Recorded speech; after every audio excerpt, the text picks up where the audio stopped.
아멘. 하나님께 영광의 박수를 돌리겠습니다.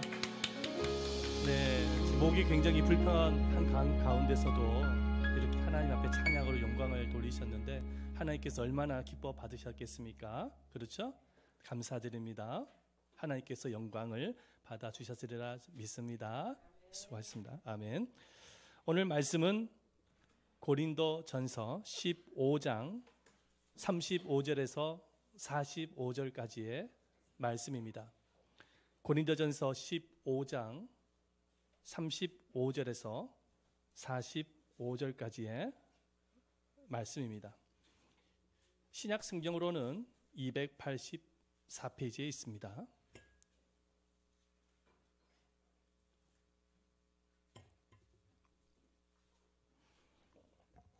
우리 한 구절씩 함께 교독하도록 하겠습니다. 누가 묻기를 죽은 자들이 어떻게 다시 살아나며 어떠한 몸으로 오느냐 하리니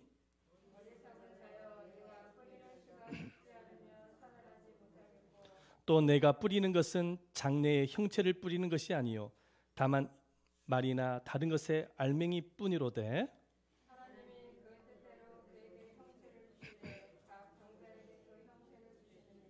육체는 다 같은 육체가 아니니 하나는 사람의 육체요 하나는 짐승의 육체요 하나는 새의 육체요 하나는 물고기의 육체라.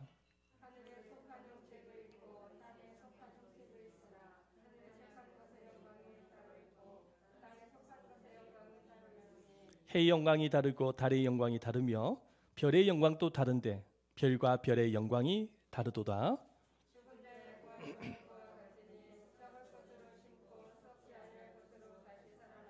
욕된 것으로 심고 영광스러운 것으로 다시 살아나며 약한 것으로 심고 강한 것으로 다시 살아나며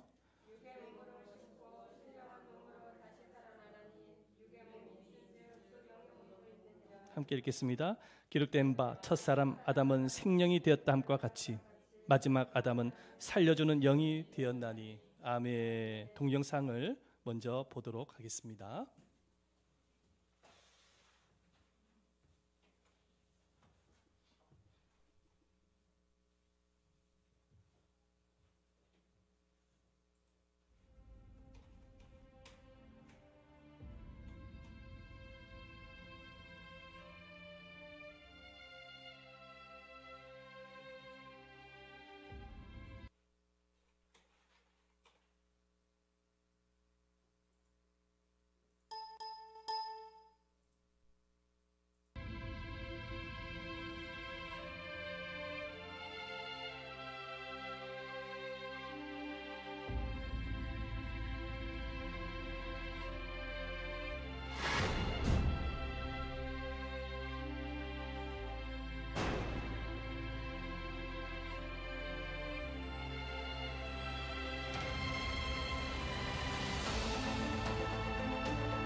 할렐루야. 주의 이름으로 살아가고 축복합니다. 아멘. 죽음은 인간이 가지고 있는 근본적인 문제이자 한계죠. 왜냐하면 그 누구도 죽음을 피할 수가 없기 때문입니다. 근데 죽음 이후에 일어나게 될 일에 대한 사람들의 의견은 제각각인 것을 보게 되어집니다. 어떤 사람은 죽음이 끝이다 이렇게 주장하는 사람이 있고, 또 어떤 사람은 죽음 이후에는 더 좋은 세상이 있다라고 믿는 사람도 있습니다. 이렇게 사람들마다 죽음 이후의 의견들이 제각각인 것을 보게 되어집니다. 그런데 죽음 이후에 대해서 어떻게 생각하느냐에 따라서 현재의 삶이 달라질 수가 있는 것이죠. 만약에 죽음이 끝이라고 생각을 한다고 한다면 어떻게든지 이 땅에서 먹고 살면 그만이다라고 생각을 하고 오직 이 세상에만 집착하면서 살게 되질 것입니다. 하지만은 죽음 이후에 더 좋은 세상이 있다라는 사실을 믿게 되어진다고 한다면 철저하게 죽음 이후의 삶을 위해서 준비하면서 살아가게 되어질 것입니다. 그렇다면 성경에서 가르치고 있는 죽음 이후는 무엇일까요? 여러분, 성경은 죽음이 끝이 아니라 죽음 이후에 영광의 부활이 있음을 말씀을 하고 있습니다. 부활이라는 것은 다시 사는 것을 말하는 것입니다. 그래서 우리가 사도신경으로 신앙 고백을 할 때 이렇게 고백을 하지 않습니까? 보여주세요. 몸이 다시 사는 것과 영원히 사는 것을 믿사옵나이다. 아멘. 할렐루야. 몸이 다시 사는 것과 영원히 사는 것을 믿사옵나이다. 성경은 부활에 대해서 약속을 하고 계시는 것입니다. 하지만 많은 사람들은 이 부활을 믿지 않습니다. 그 이유가 무엇이냐니까 단 한 번도 부활을 본 적이 없고, 그리고 이 부활을 과학적으로 증명할 수 없다라는 이유에서입니다. 그래서 믿지를 않습니다. 성경에서 말씀을 하고 있는 부활 사건은 단지 인간이 만든 소설이나 신화라고 취급을 하는 것입니다. 부활을 믿지 않기 때문이죠. 하지만 이 부활 사건은 여러분, 인간의 이성과 상식과 논리로는 알 수가 없어요. 왜냐하면 하나님의 그 초월적인 능력은 인간이 가지고 있는 이론과 학문과 논리로는 설명할 수가 없는 것입니다. 하나님의 능력을 어떻게 인간이 가지고 있는 잣대로 설명을 할 수 있겠습니까? 하지만 하나님은 예수님의 이 부활이 실제적으로 일어난 역사적인 사건이라는 사실을 여러 경로를 통해서 증거로 남겨놓으셨어요. 예수님께서 첫 번째로 예수님께서 안치되어졌던 그 무덤을 통해서 하나님은 그 증거로 남겨놓으셨습니다. 보니까는 막달라 마리아가 들어가 보니까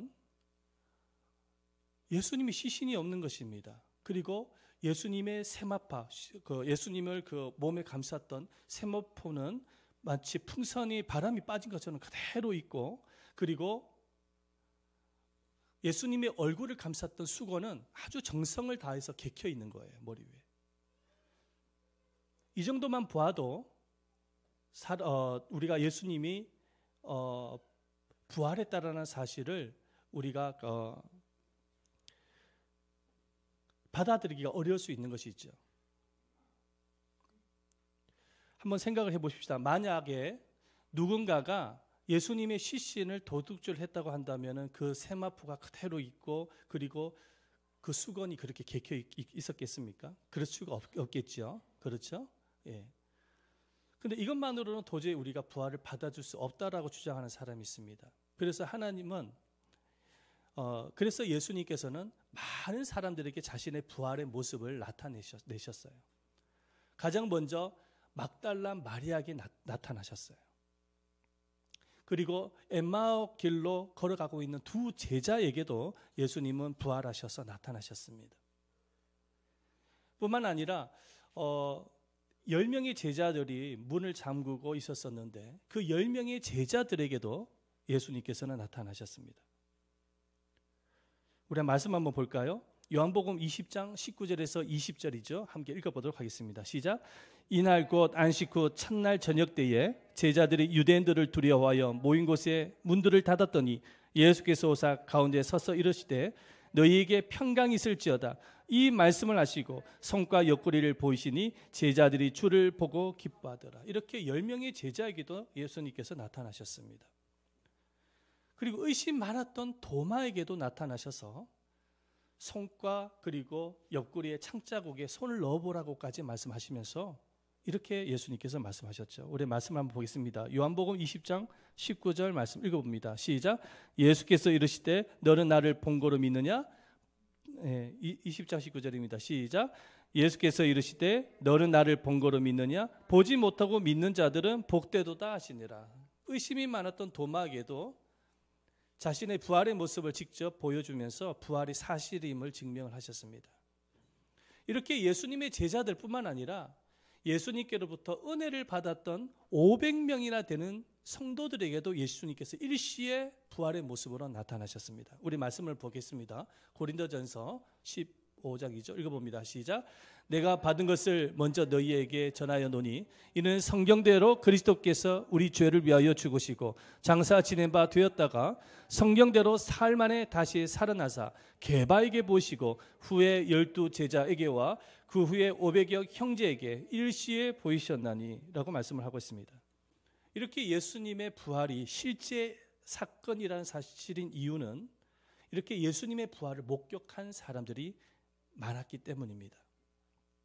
뿐만 아니라 제자들의 삶의 변화를 통해서도 우리는 예수님의 부활이 사실임을 알 수가 있습니다. 여러분, 예수님의 제자들을 한번 생각해 보시기를 바랍니다.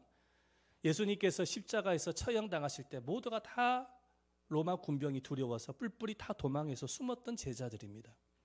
그랬던 제자들이 부활하신 예수님을 만나고 난 이후에 변화가 일어납니다. 그리고 목숨을 걸고 순교적인 각오를 가지고 예수님의 부활을 증거하는 사람으로 살아갑니다. 결국은 11명의 제자는 복음을 전하다가 예수님의 부활을 증거하다가 순교의 제물이 되어진 것을 보게 되어집니다. 이렇게 성경에는요, 예수님의 부활이 사실이라는 사실을 하나님께서 남겨놓으셨어요. 그래서 어떠한 역사신학자는 이런 말을 남겼습니다. 인류 역사의 가장 큰 사건 3가지가 있는데 하나는 하나님이 이 세상에 오셨다는 사건, 두 번째는 그 하나님이 우리 모든 죄를 짊어지시고 십자가에서 죽으셨다는 사건, 마지막 3번째는 그 하나님이 부활하셨다는 사건이라고 말씀을 하셨습니다. 영국의 한 젊은 변호사 프랭크 모리슨이라는 사람인데 이 사람은 무신론자입니다. 예수를 안 믿는 사람이에요. 그래서 이 사람은 예수님의 부활이 가짜라고 글을 써가지고 남겨놓기 위해서 예수님의 부활에 대해서 연구하고 조사를 하기 시작을 합니다.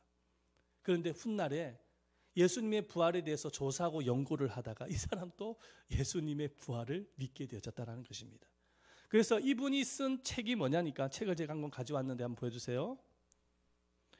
Who Moved the Stone이라는 책입니다. 누가 돌을 옮겼나라는 책인데 지금 기독교 서점에 가면은 판매를 하고 있습니다. 기회가 되어지면 여러분들 한번 읽어보시기를 바랍니다.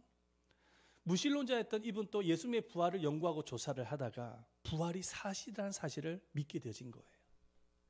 뿐만 아니라 옥스퍼드 대학의 역사 교수로 유명했던 토마스 아놀드라는 분이 계십니다. 아주 세계적인 역사학자입니다.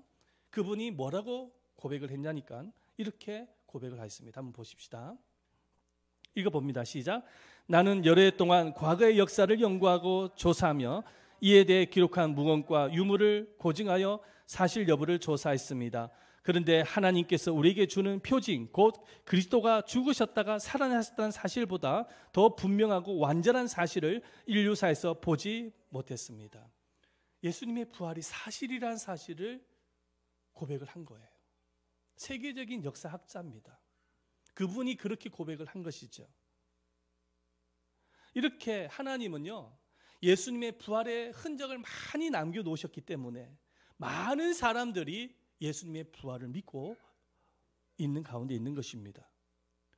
그렇다면 예수님께서 부활의 영광을 보여주신 이유가 무엇일까요?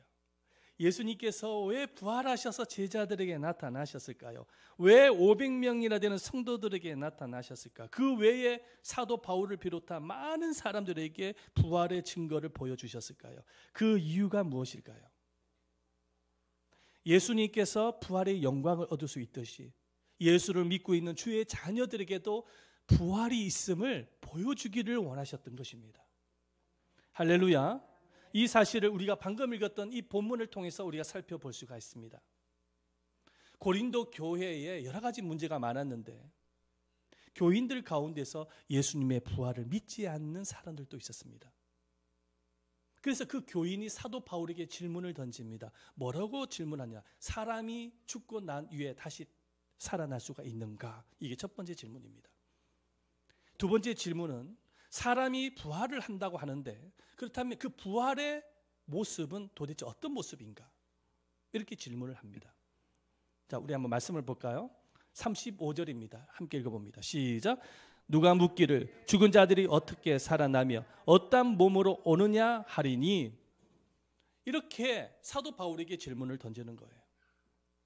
그래서 사도 바울은 그들의 질문에 인간의 부활이 어떻게 가능한지에 대해서 설명하기 시작을 합니다. 무엇을 통해서 설명을 하냐면은 가장 이해하기 쉽게 씨와 열매를 비유를 통해서, 예화를 통해서 인간의 몸의 부활에 대해서 설명을 하는 거예요. 여러분, 씨가 열매를 맺기 위해서는 반드시 어떤 일이 있어야 됩니까? 땅에 떨어져서 심게 되어지면 그 씨가 어떤 역사가 일어나야 됩니까? 죽어야지만이 새싹이 피고 열매를 맺게 되어지는 것입니다. 근데 그 씨와 열매는 모양이 다릅니다. 씨는 굉장히 작지만 열매는 굉장히 크지요. 인간의 부활도 마찬가지라는 겁니다. 여기서 말씀하고 있는 씨가 상징하는 것은 인간의 육체를 상징하는 것이고, 열매를 상징하는 것은 부활의 몸을 상징하는 것입니다. 씨가 죽듯이 우리 인간은 죽음을 피할 수가 없습니다. 저나 여러분이나 언젠가는 세상을 떠나야 할 날이 올 것입니다. 그래서 먼지가 되어지는 것이죠. 하지만 예수의 생명이 있는 성도에게는 나중에 씨가 열매를 맺듯이, 모양은 다르지만 열매를 맺듯이 나중에 하나님의 역사를 통해서 부활의 영광을 맺는다는 것입니다. 부활의 형체로 변형이 일어나는 날이 오게 되어진다는 거예요. 이 사실을 사도 바울은 여러 종류의 육체를 통해서 설명을 하고 있습니다. 여러분, 이 지구상에는 여러 종류의 육체가 있습니다. 사람의 육체도 있고 짐승의 육체도 있고 공중에 날아다니는 새의 육체도 있고 바닷속에 물고기 육체도 있습니다. 각각 생김새는 다 다르지만 여러 종류의 육체가 있는 것을 보게 되어집니다. 마찬가지로 하늘에 속한 육체가 있고 땅에 속한 육체가 있다는 것입니다. 하늘에 속한 육체는 무엇이냐니까 바로 부활의 몸을 말하는 거고, 땅에 속한 육체는 결국 죽어서 썩어질 수밖에 없는 인간의 육체를 의미하는 것입니다. 우리 말씀을 볼까요? 39절이죠. 함께 읽어보도록 하겠습니다. 시작. 육체는 다 같은 육체가 아니니 하나는 사람의 육체요, 하나는 짐승의 육체요, 하나는 새의 육체요, 하나는 물고기의 육체리라. 40절 말씀 읽어봅니다. 하늘에 속한 형체도 있고 땅에 속한 형체도 있으나 하늘에 속한 것의 영광이 따로 있고 땅에 속한 것의 영광이 따로 있으니, 하늘에 속한 형체도 있고 땅에 속한 형체도 있다라는 거예요. 바로 부활의 몸도 있고 육신의 몸도 존재한다라는 것입니다. 그렇다면 어떤 사람이 이 부활의 몸을 입게 되어지는 것일까요? 어떤 사람이 부활의 몸을 입게 되어지는 것일까요? 우리 45절 말씀에 잘 기록이 되어 있습니다. 우리 45절 말씀 읽어보도록 하겠습니다. 시작. 기록된 바 첫사람 아담은 생령이 되었다 함과 같이 마지막 아담은 살려주는 영이 되어나니. 한번 따라해 보십시다. 마지막 아담은 살려주는 영이 되었나니. 여러분들, 마지막 아담은 누굴까요? 예수님을 말하는 것입니다. 아멘. 그래서 예수를 믿는 사람에게는 예수의 영이 들어와서 죽을 수밖에 없는 우리 안에 영과 육을 살려주시는 거예요. 예수의 영이 없는 사람은 땅에 속한 육체가 되어서 죽을 수밖에 없지만 예수의 영이 들어오게 되어지면은 우리 안에 있는 영과 육이 살아나게 되어지는 것입니다. 이게 뭐냐? 부활의 영광입니다. 그래서 예수님께서 부활 생명을 가질 수 있는 사람에 대해서 이렇게 말씀을 하고 계십니다. 우리 말씀을 한번 보십시다. 요한복음 11장 25절과 26절. 예수님이 이렇게 말씀하셨어요. 우리 천천히 의미하면서 읽어보도록 하겠습니다. 시작.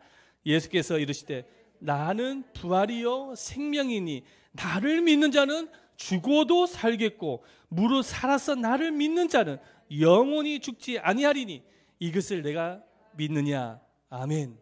나를 믿는 자는 어떻게 한다고요? 죽어도 산다는 거예요. 예수를 믿어서 예수의 영이 우리 안에 들어오게 되어질 때에 우리가 나중에 죽지만 산다는 거예요. 다시 예수님의 몸처럼 살아난다라는 거예요. 부활의 영광을 맺는다는 것입니다. 그 첫 열매로 예수님께서 부활을 통하여 보여주신 것입니다. 그렇다면 여러분, 예수를 믿지 아니하고 예수의 생명이 없는 사람은 어떻게 되는 것일까요? 예수를 믿지 아니하고 예수의 생명이 없는 사람이 죽은 이후에 어떤 일이 일어날까요? 성경에도 이렇게 말씀을 하고 있지만 그들도 부활은 하게 되어집니다.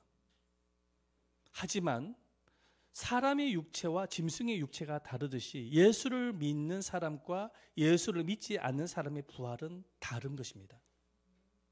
예수를 믿는 사람은 생명의 부활을 통해서 영원한 천국에 들어가게 되어지지만 예수를 믿지 아니하는 사람은 저주의 부활로 영원한 지옥불에 떨어지는 거예요.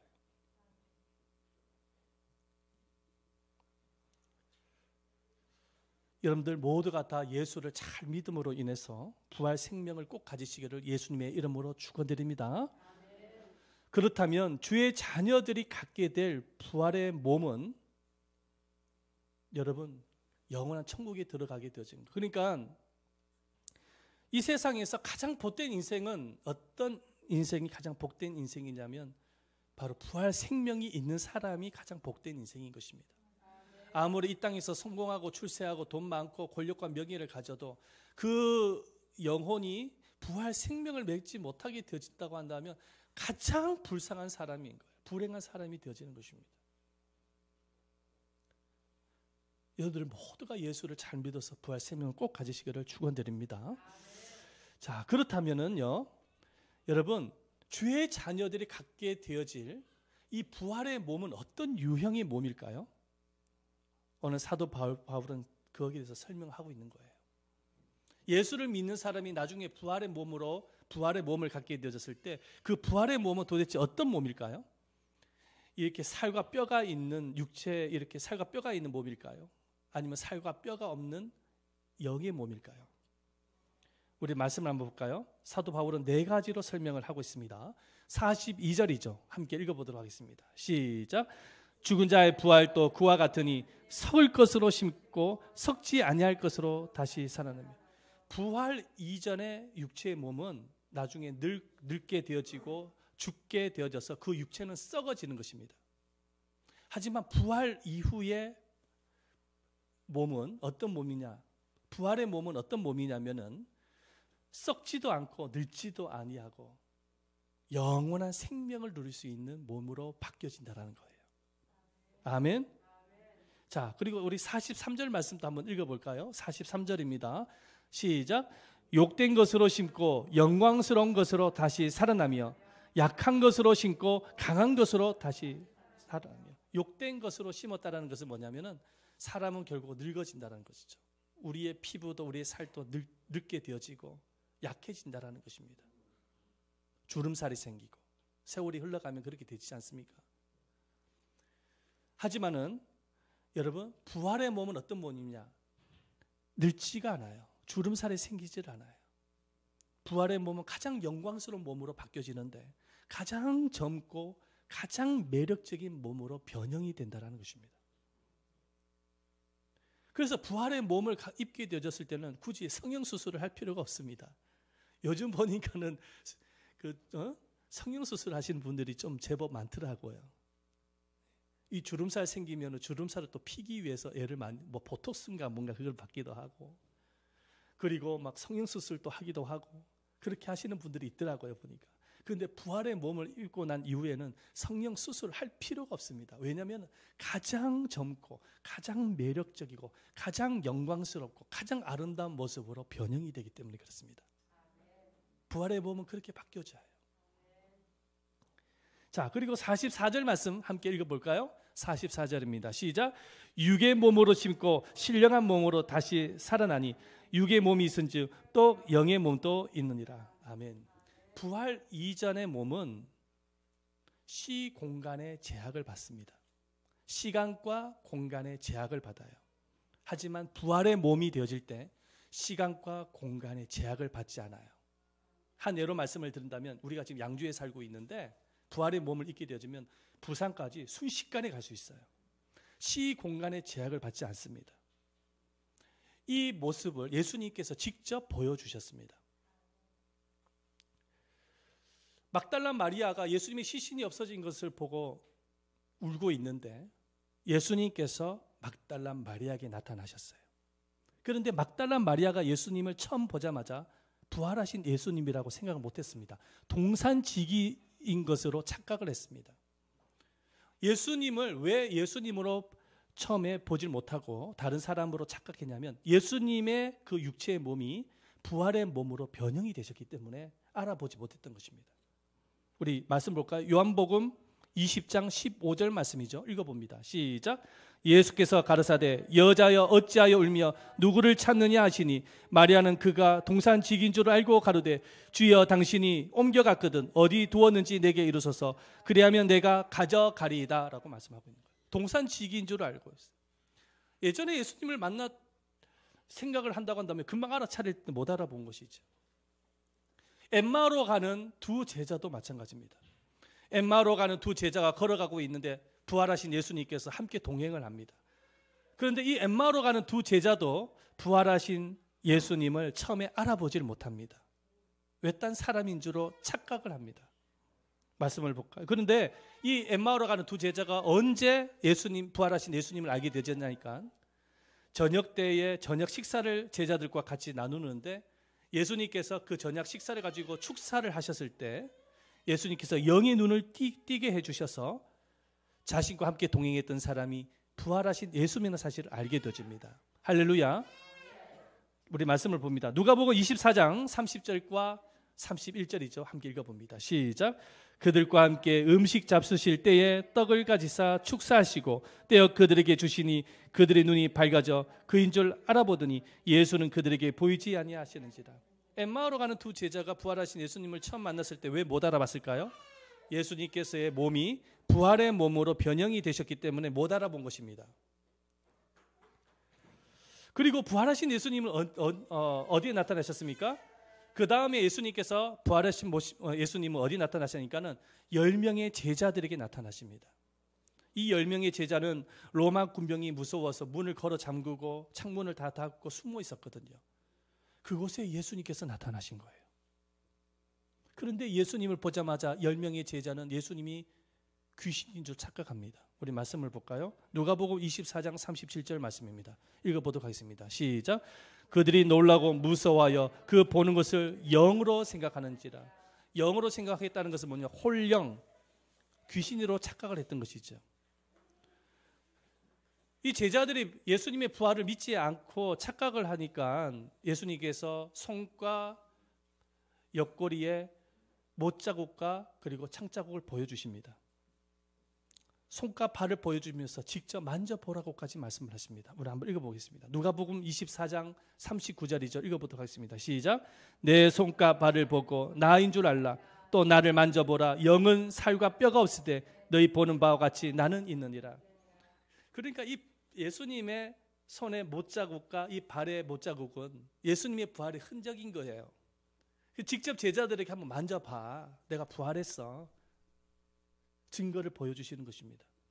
그래도 부활하신 예수님을 믿지 않자 예수님께서 제자들에게 뭐라고 말씀하시니까 너희에게 먹을 것이 있느냐 물어봅니다.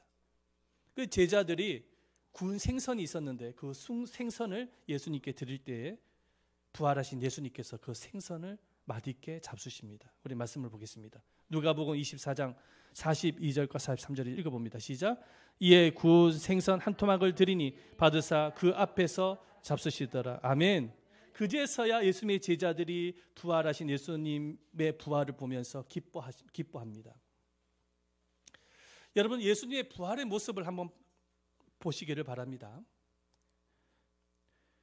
지금 10명의 제자는 문을 걸어 잠그고 창문을 다 닫은 상태입니다. 그런데 부활하신 예수님께서 벽과 문을 통과해서 제자들에게 오시는 것입니다.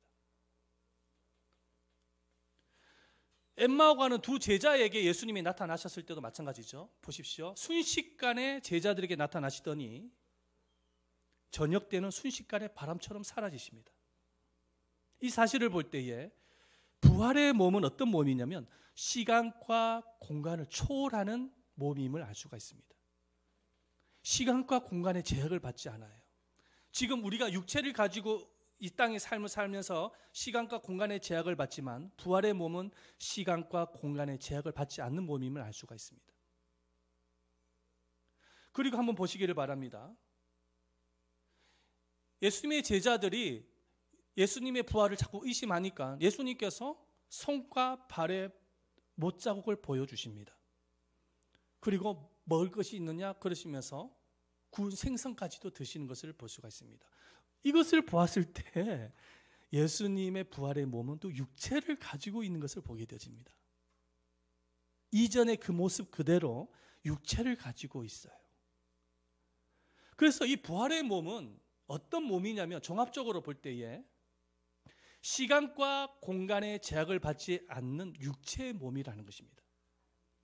그러니까 이거는 과학적으로 증명이 안 되는 거예요. 인간의 논리로 설명을 할 수가 없는 거예요.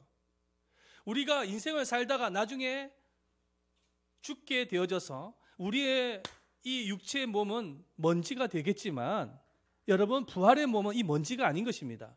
부활의 몸은 다른 변형의 몸인 거예요. 예수의 생명이 있는 이들에게는 다른 변형의 몸을 하나님이 허락을 하시는데 시간과 공간을 초월하면서도 이전의 그 모습 그대로의 육체의 몸을 하나님께서 주시는데 그 영광의 몸은 가장 매력적이고 가장 젊고 가장 아름다운 모습으로 변형이 되는 것입니다. 할렐루야.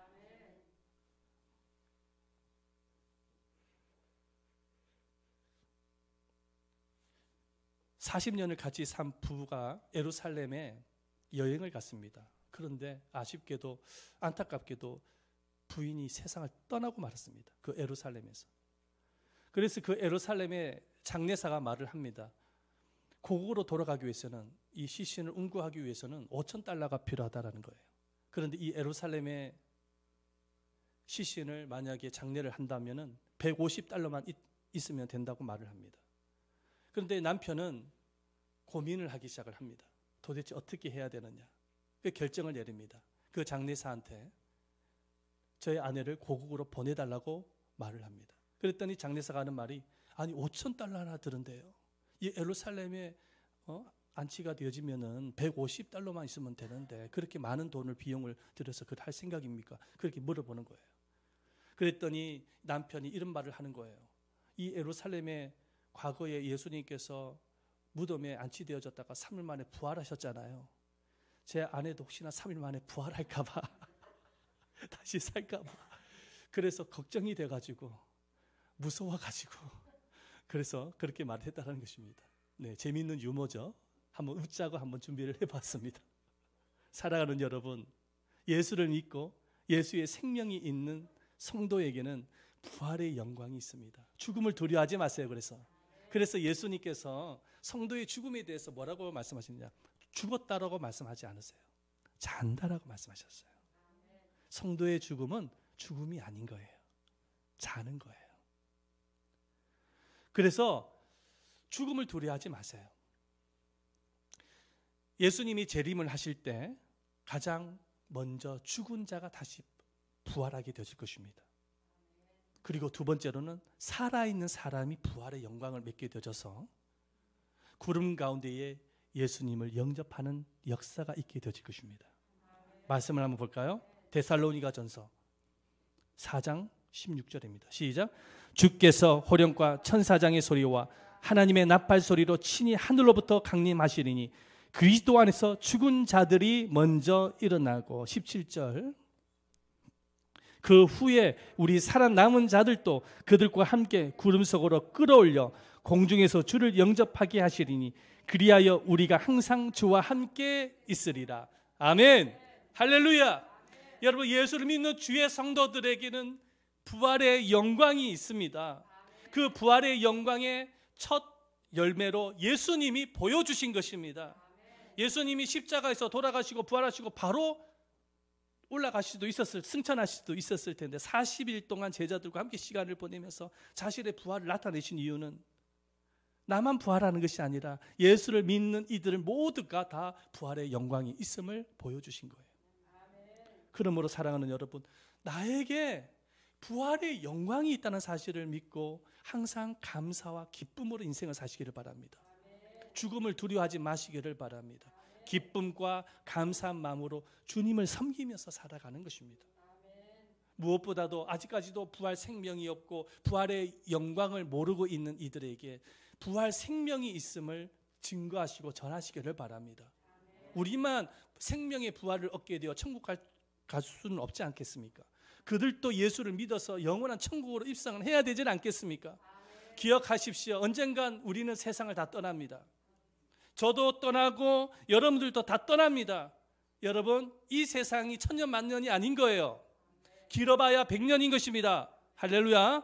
하지만 죽음을 두려워하지 마세요. 부활의 영광이 있습니다.